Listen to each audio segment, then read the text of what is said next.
2025 സ്റ്റാർട്ടായി. ഈ ഒരു 2025 നിങ്ങൾക്ക് എന്തായാലും പ്രാക്ടീസ് ചെയ്ത് നോക്കാൻ പറ്റുന്ന, അല്ലെങ്കിൽ ട്രൈ ചെയ്ത് നോക്കാൻ പറ്റുന്ന ഒരു ലൈഫ് ചേഞ്ചിങ് ആയിട്ടുള്ള ഒരു ഹാബിറ്റാണ് ഇന്ന് നമ്മൾ സംസാരിക്കാൻ പോകുന്നത്. ജേർണലിംഗ് എന്നാണ് ആ ഒരു ഹാബിറ്റ് എന്ന് പറയുന്നത്. ജേർണലിങ്ങിൻ്റെ 3 കാര്യങ്ങളായിരിക്കും നമ്മൾ ഈ ഒരു വീഡിയോയിൽ മെയിൻലി ഡിസ്കസ് ചെയ്യാൻ പോകുന്നത്. ഒന്ന്, എന്താണ് ആക്ച്വലി ജേർണലിംഗ്? അതായത് പല ആൾക്കാർക്കും ഡയറി എഴുതുന്നതും ജേർണലിംഗും സെയിം ആണെന്ന് എനിക്ക് തോന്നുന്നുണ്ട്. ഇത് തമ്മിലുള്ള ഡിഫറൻസ് എന്താണെന്നാണ് നമ്മൾ ആദ്യം ഡിസ്കസ് ചെയ്യുക. രണ്ടാമത്, ഈ ജേർണലിംഗ് എന്ന് പറയുന്ന ഈ ഒരു ഹാബിറ്റ് എങ്ങനെയാണ് ഒരു ലൈഫ് ചേഞ്ചിങ് ഹാബിറ്റായി മാറുന്നത്? അല്ലെങ്കിൽ എന്തുകൊണ്ടാണ് അതൊരു ലൈഫ് ചേഞ്ചിങ് ഹാബിറ്റാന്ന് പറയാൻ കാരണം? ഇതാണ് നമ്മൾ രണ്ടാമത് ഡിസ്കസ് ചെയ്യാൻ പോകുന്നത്.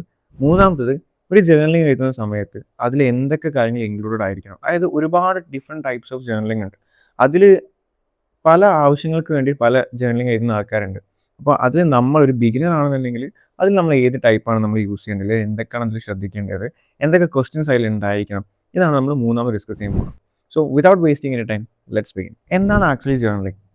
അതായത് അത് ഡയറി എന്താണെന്ന് പറഞ്ഞാൽ, ഒരു ഡയറി എന്ന് പറഞ്ഞാൽ എന്താ? അന്ന് നടന്ന കാര്യങ്ങളൊക്കെ എഴുതി വെക്കുന്ന, ഡേറ്റ് എഴുതി ഇന്ന കാര്യങ്ങളൊക്കെ നടന്നു, ഞാൻ ഇന്ന കാര്യങ്ങൾ ചെയ്തു, ഞാൻ രാവിലെ എഴുന്നേറ്റു, ഉച്ചയ്ക്ക് ഇവിടെ പോയി, അങ്ങനെ കാര്യങ്ങൾ ചെയ്തു എന്നുള്ള ആ ഒരു ദിവസത്തെ കാര്യങ്ങൾ കംപ്ലീറ്റ് എഴുതി വെക്കുന്ന ഒരു സാധനമാണ് ആക്ച്വലി എന്ത്, ഡയറി എന്ന് പറയുന്നത്. ഈ സെയിം തന്നെയാണ് എന്ത്, ഈ ജേർണലിംഗ് എന്ന് പറയുന്നത്. പക്ഷെ ഇതിലുള്ള ഡിഫറൻസ് എന്താണെന്ന് വെച്ചാൽ, ജേർണലിംഗിൽ നമ്മളെ ഇമോഷൻസ്, നമ്മളെ ഫീലിങ്സ്, ഇതാണ് നമ്മൾ മെയിൻലി ഫോക്കസ് ചെയ്യുക. അതായത് ഒരു ദിവസം ഒരു സംഭവം നടന്നിട്ടുണ്ടെങ്കിൽ ആ നടന്ന സംഭവത്തിൽ നമുക്കുണ്ടായിട്ടുള്ള ഫീലിങ്സ് എന്താണ്, അത് എനിക്കുണ്ടായിട്ടുള്ള തോന്നലുകൾ എന്തൊക്കെയാണ്, അതിൻ്റെ അഭിപ്രായങ്ങൾ എന്തൊക്കെയാണ്, ഇങ്ങനെ നമ്മളെ ഫീലിങ്സ്, ഇമോഷൻസ്, എക്സ്പീരിയൻസുകളൊക്കെ എഴുതി വെക്കുന്ന ഒന്നാണ് ജേർണലിംഗ് എന്ന് പറയുന്നത്. ഇപ്പോൾ നിങ്ങൾക്ക് ഡിഫറൻസ് മനസ്സിലായോ? അതായത് ഡയറി എന്ന് പറയുന്നത് ജസ്റ്റ് അന്നത്തെ കാര്യങ്ങൾ നടന്നതും, ജേർണലിംഗിൽ ഈ നടന്ന കാര്യങ്ങൾ നമുക്കുണ്ടായിട്ടുള്ള ഇമോഷൻസും കാര്യങ്ങളൊക്കെ എഴുതി വെക്കുന്ന ഒന്നാണ് ജേർണലിംഗ് എന്ന് പറയുന്നത്. അത് ഡിഫറെൻറ്റ് ടൈപ്സ് ഓഫ് ജേർണലിംഗ് ഉണ്ട്. ഫോർ എക്സാമ്പിൾ ആയിട്ട് നിങ്ങൾക്ക് റിഫ്ലക്റ്റീവ് ജേർണലിംഗ്, അതുപോലെ തന്നെ ഗോൾ ജേർണലിംഗ്. ഗോൾ ജേർണലിംഗ് എന്ന് പറഞ്ഞാൽ നമുക്ക് എന്തെങ്കിലും ഗോൾ ഉണ്ടെങ്കിൽ ആ ഗോളിലേക്ക് നമ്മൾ എന്തൊക്കെ ചെയ്തു, അതിന് നമ്മളെ എക്സ്പീരിയൻസ് ഉണ്ട്, നമ്മളെ അതിലുള്ള അഭിപ്രായങ്ങൾ എന്ത്, ഇതൊക്കെ ഇതൊക്കെയാണ് ഗോൾ ജേർണലിംഗ്. പിന്നെ ഗ്രാറ്റിറ്റ്യൂഡ് ജേർണലിംഗ്, അങ്ങനെ ഒരുപാട് ഡിഫറെൻറ്റ് ടൈപ്സ് ഓഫ് ജേർണലിംഗ് ഉണ്ട്. അതിൽ നിങ്ങൾക്ക് ഒരു ബിഗിനർ ആണെന്നുണ്ടെങ്കിൽ നിങ്ങൾക്ക് ഞാൻ ലാസ്റ്റ് പറയുന്ന രീതിയിലേക്ക് എന്ത് എഴുതാൻ പറ്റും. അല്ലാന്നുണ്ടെങ്കിൽ നിങ്ങൾക്ക് ഒരു ഗോൾ ഓറിയൻറ്റഡ് ആയിട്ടുള്ള ജേർണലിംഗ് ആണ് ആവശ്യമെന്നുണ്ടെങ്കിൽ നിങ്ങളെ ഗോൾ, ഓക്കെ 2025 എൻഡ് ചെയ്യുമ്പോഴത്തേക്കും ഇതാണ് എനിക്ക് നേടിയെടുക്കേണ്ടത്. അപ്പോൾ അതിനുവേണ്ടി ഓരോ ദിവസവും നമ്മൾ ചെയ്ത കാര്യങ്ങൾ എന്തൊക്കെ അത് എഴുതി അതിൻ്റെ എക്സ്പീരിയൻസുകൾ എഴുതുന്നതാണ് ആ ഒരു ഗോൾ ഓറിയൻറ്റഡ് ജേർണലിംഗ് എന്ന് പറയുന്നത്. അങ്ങനെ ഏത് ജേർണലിംഗ് വേണമെങ്കിലും ചൂസ് ചെയ്യാം. ഓക്കെ, നിങ്ങളൊരു ബിഗിനർ ആണെന്നുണ്ടെങ്കിൽ ഞാൻ ലാസ്റ്റ് പറയുന്ന ആ ഒരു രീതിയിൽ എന്താക്കിയാൽ മതി, നിങ്ങൾ ജേർണലിംഗ് എഴുതിയാൽ മതി. അപ്പോൾ നമുക്ക് ജേർണലിംഗ് എഴുതാൻ പല ആൾക്കാർക്കും തോന്നും, എവിടെ എഴുതും, എങ്ങനെ എഴുതും, ബുക്കിൽ എഴുതണോ, ആപ്പിൽ എഴുതണോ, ലാപ്പിൽ എഴുതണോ, അങ്ങനെ പല തോന്നലുകളുണ്ടാവും അല്ലേ. അത് എവിടെ എഴുതുന്നുള്ളതിലല്ല, കൺസിസ്റ്റൻ്റ് ആയി ഡെയിലി നമ്മളത് എഴുതുന്നുള്ളതിലാണ് കാര്യം. വേണമെങ്കിൽ നിങ്ങൾക്ക് എന്താക്കാം, ഈ ജേർണലിംഗ് ഒക്കെ എഴുതാൻ പറ്റിയ നല്ല ബുക്കുകളൊക്കെ കിട്ടും. ഇനി അതില്ലാന്നുണ്ടെങ്കിൽ നിങ്ങൾക്ക് നിങ്ങളെ ലാപ്ടോപ്പിൽ ഒരുപാട് ആപ്ലിക്കേഷൻസ് ഉണ്ട്, അല്ലെങ്കിൽ മൊബൈൽ ഫോണിൽ, ടാബിലൊക്കെ ഒരുപാട് ആപ്ലിക്കേഷൻസ് ഉണ്ട്. ആ ആപ്ലിക്കേഷൻസ് യൂസ് ചെയ്തിട്ട് എന്താക്കാൻ പറ്റും, എഴുതാൻ പറ്റും. ഇത് ഏതിൽ എഴുതിയാലും കുഴപ്പമില്ല. കൺസിസ്റ്റൻ്റ് ആയിട്ട് എല്ലാ ദിവസവും നമ്മൾ എഴുതുന്നുണ്ടോ ഇല്ലയോ എന്നുള്ളത് മനസ്സിലാക്കിയാൽ മതി, ഉറപ്പ് വരുത്തിയാൽ മതി. ഓക്കെ, ഇനി ഞാൻ പറയാൻ പോകുന്നത് രണ്ടാമത്തെ കാര്യമാണ്, എന്തുകൊണ്ടാണ് ജേർണലിംഗ് ലൈഫ് ചേഞ്ചിങ് ആയിട്ടുള്ള ഒരു ഹാബിറ്റ് എന്ന് പറയാൻ കാരണം. 5 റീസൺസ് ആയിരിക്കും ഞാൻ പറയാൻ പോകുന്നത്. അതിൽ ആദ്യത്തേതെന്ന് പറയുന്നത് ക്ലാരിഫൈ തോട്ട്സ് ആൻഡ് ഫീലിങ്സ്. അതായത് ഒരു ദിവസം നമുക്ക് ഉണ്ടായിട്ടുള്ള ചിന്തകളും, അതായത് ഒരു ദിവസം നമ്മുടെ മൈൻഡിലേക്ക് ഒരുപാട് ചിന്തകളും ഒരുപാട് തോന്നലുകളും ഒരുപാട് ഫീലിങ്സും വരുന്നതാണ്. ഇതിൽ നമ്മളത് എഴുതുന്ന സമയത്ത് ആ ഒരു ദിവസം നമുക്ക് വന്നിട്ടുള്ള ഫീലിങ്സ് നമ്മൾ കറക്റ്റ് എഴുതുന്ന സമയത്ത് നമ്മുടെ മൈൻഡിന് എന്ത് കിട്ടും, ഒരു ക്ലാരിറ്റി കിട്ടും. ഓക്കെ, ഞാൻ ഈ സമയത്ത് ഇന്നതായിരുന്നു ചിന്തിച്ചത്, ഈ സമയത്ത് ഇന്നതായിരുന്നു ഞാൻ ചെയ്യേണ്ടിയിരുന്നത്. ഇങ്ങനെ ഒരു ഈ മൈൻഡിലുള്ള കൺഫ്യൂഷൻസ് ഒഴിവാക്കിയിട്ട് നമുക്കൊരു ക്ലാരിറ്റി എന്താക്കാൻ പറ്റും, ഉണ്ടാക്കിയെടുക്കാൻ പറ്റും ഇങ്ങനെ എഴുതുന്ന സമയത്ത്. ഇതാണ് നമുക്ക് ഒന്നാമതായിട്ടുള്ള വരുന്ന അഡ്വാൻറ്റേജ്. രണ്ടാമതാണ് നമ്മളെ ആങ്സൈറ്റി, സ്ട്രെസ് ഒക്കെ കുറയ്ക്കാൻ വേണ്ടി ഇത് ഹെൽപ്പ് ചെയ്യുന്നുണ്ട്. എങ്ങനെയൊക്കെ ഇതിനെ ഹെൽപ്പ് ചെയ്യുക? അതായത് ഞാൻ നേരത്തെ പറഞ്ഞ പോലെ തന്നെ നമ്മുടെ മൈൻഡിലേക്ക് ഒരുപാട് ഇമോഷൻസും ഒരുപാട് തോന്നലുകളും ഒരുപാട് ഐഡിയാസും വരുന്നുണ്ട് അല്ലേ. ഇത് നമ്മൾ റൈറ്റ് ഡൗൺ ചെയ്തിട്ട് ഇതിൽ നമുക്കുണ്ടായിട്ടുള്ള എക്സ്പീരിയൻസുകൾ എന്തൊക്കെ, അതിൻ്റെ സജഷൻസ് എന്തൊക്കെ, അതിൻ്റെ അഭിപ്രായങ്ങളൊക്കെ എഴുതുന്ന സമയത്ത് നമ്മുടെ മൈൻഡിൽ എന്ത് കിട്ടുക, പല പ്രോബ്ലംസിനുള്ള സൊല്യൂഷൻസ് അവിടെ കിട്ടും.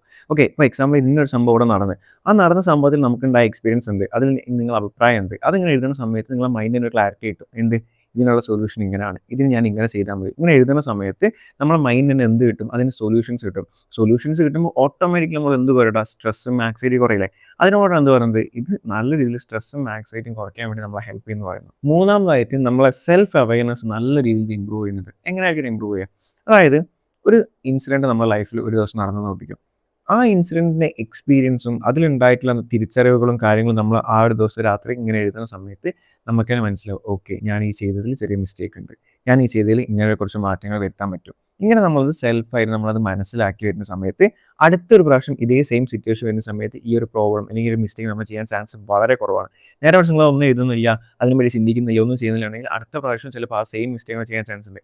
ആ ഒരു ഇൻസിഡൻറ്റിലുള്ള മിസ്റ്റേക്സ് നിങ്ങൾ മനസ്സിലാക്കി അന്ന് അതിൻ്റെ പ്രശ്നങ്ങളൊക്കെ സോൾവ് ചെയ്ത് ഇങ്ങനെ എഴുതി വെക്കുന്ന സമയത്ത് നമുക്ക് തന്നെ ഒരു റിയലൈസേഷൻ വരും. ഓക്കെ, ഞാനതിൽ ചെയ്തൊരു മിസ്റ്റേക്ക് ഉണ്ട്. അപ്പോൾ അത് നമ്മൾ തിരുത്തണം. ഇങ്ങനെ വരുന്ന സമയത്ത് നമുക്കൊരു സെൽഫ് അവെയർനെസ് അവിടെ സ്റ്റാർട്ട് ചെയ്യാനും അതുവഴി നമുക്ക് ഒരുപാട് പ്രോബ്ലംസും മിസ്റ്റേക്സും നമുക്ക് ഭാവിയിൽ കുറയ്ക്കാനും നമ്മളത് ഒരുപാട് ഹെൽപ്പ് ചെയ്യുന്നുണ്ട്. നാലാമതാണ് നമ്മൾ പ്രൊഡക്ടിവിറ്റി നല്ല രീതിയിൽ ഇത് എന്താക്കുന്നുണ്ട്, ബൂസ്റ്റ് ചെയ്യുന്നുണ്ട്.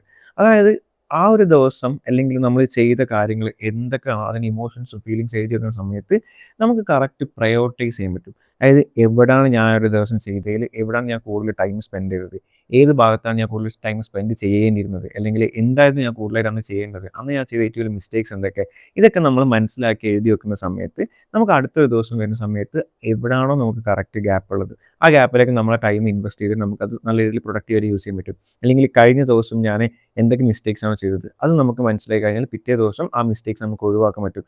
ഇങ്ങനെ ഈ മിസ്റ്റേക്സ് ഒഴിവാക്കി നമുക്ക് ആ ഒരു ദിവസം പ്രൊഡക്റ്റീവാക്കി മാറ്റാൻ പറ്റും. അതിനെക്കൊണ്ട് എന്ത് പറയുന്നത്, ജേർണലിംഗ് നല്ലൊരു പ്രൊഡക്ടിവിറ്റി ഇൻക്രീസ് ചെയ്യാൻ പറ്റിയ ഒരു ഹാബിറ്റും കൂടിയാണെന്ന് പറയാൻ കാരണം. അഞ്ചാമതായിട്ട് പറയുന്നത്, ജേർണലിംഗ് എന്നുള്ള ഹാബിറ്റ് നമ്മൾ ബിൽഡ് ചെയ്യുന്ന സമയത്ത് ക്രിയേറ്റിവിറ്റി കൂടുന്ന പറയുന്നത്. എങ്ങനെയായിരിക്കും ക്രിയേറ്റിവിറ്റി കൂടുന്നത്? അതായത് നിങ്ങളൊന്ന് ആലോചിച്ച് നോക്കണം, നമ്മളെ മൈൻഡ് സ്ട്രെസ് ഫ്രീ ആയി, നമ്മളെ മൈൻഡിലുള്ള ആങ്സൈറ്റി കുറഞ്ഞ്, നമ്മളെ മൈൻഡിലുള്ള ഒരുപാട് കൺഫ്യൂഷൻസിനൊക്കെ സൊല്യൂഷൻസ് കിട്ടി. ഇങ്ങനെ ഫ്രീ ആയി നിൽക്കുന്ന സമയത്ത് അല്ലെങ്കിൽ ഒന്നു നടന്നിട്ടുള്ള കാര്യങ്ങൾക്കുള്ള സൊല്യൂഷൻസും അന്ന് നടന്നുള്ള കാര്യങ്ങളുടെ ഫീലിങ്സും കാര്യങ്ങളൊക്കെ നമ്മൾ എഴുതി വെക്കുന്ന സമയത്ത് നമ്മുടെ മൈൻഡ് നല്ല രീതിയിൽ റിലാക്സ്ഡ് ആവും, സ്ട്രെസ് ഫ്രീ ആവുന്ന സമയത്ത് നമുക്ക് ക്രിയേറ്റീവ് ആയിട്ടുള്ള ഒരുപാട് കാര്യങ്ങൾ എന്താക്കുന്നത് ചെയ്യാൻ പറ്റും. അതിനെക്കൊണ്ട് എന്താ പറയുന്നത്, ജേർണലിംഗ് നമ്മളെ ക്രിയേറ്റിവിറ്റി ഇൻക്രീസ് ചെയ്യുന്നുണ്ട്. സോ മെൻ്റലി നമ്മളെ ഇത്രത്തോളം ഹെൽപ്പ് ചെയ്യുന്ന, നമ്മളെ പല രീതിയിലും പ്രൊഡക്റ്റീവ് ആക്കുന്ന, നമ്മളെ പല രീതിയിലും stress free and anxiety free ആക്കുന്ന ഒരു ഹാബിറ്റാണ് ആക്ച്വലി എന്ത്, നമ്മളെ ഈ ജേർണലിംഗ് എന്ന് പറയുന്നത്. അതിനെക്കൊണ്ടാണ് എന്ത് പറയുന്നത്, ജേർണലിംഗ് എന്ന് പറയുന്നത് ഒരു ലൈഫ് ചേഞ്ചിങ് ഹാബിറ്റാണ് നമ്മൾ പറയാൻ കാരണം. ഓക്കെ, നെക്സ്റ്റ് ആയിട്ട് എങ്ങനെ പ്രോപ്പറായിട്ട് നമുക്ക് ജേർണലിംഗ് എഴുതാൻ നോക്കാം. അതായത് നിങ്ങൾ ജേർണലിംഗ് എഴുതുമ്പോൾ പ്രധാനമായിട്ട് ശ്രദ്ധിക്കേണ്ടത്, നിങ്ങൾ ആദ്യം എന്താക്കുക, അന്ന് നടന്നിട്ടുള്ള എല്ലാ കാര്യങ്ങളും അതിൽ ഇൻക്ലൂഡ് ആയിട്ടുണ്ടോ എന്ന് നോക്കുക. അന്ന് നിങ്ങൾ ചെയ്തിട്ടുള്ള, ഈ രാവിലെ ഞാൻ എഴുന്നേറ്റു, പല്ല് തേച്ചു, ഈ ഒരു സംഭവം അല്ല ഞാൻ ഉദ്ദേശിച്ചത്.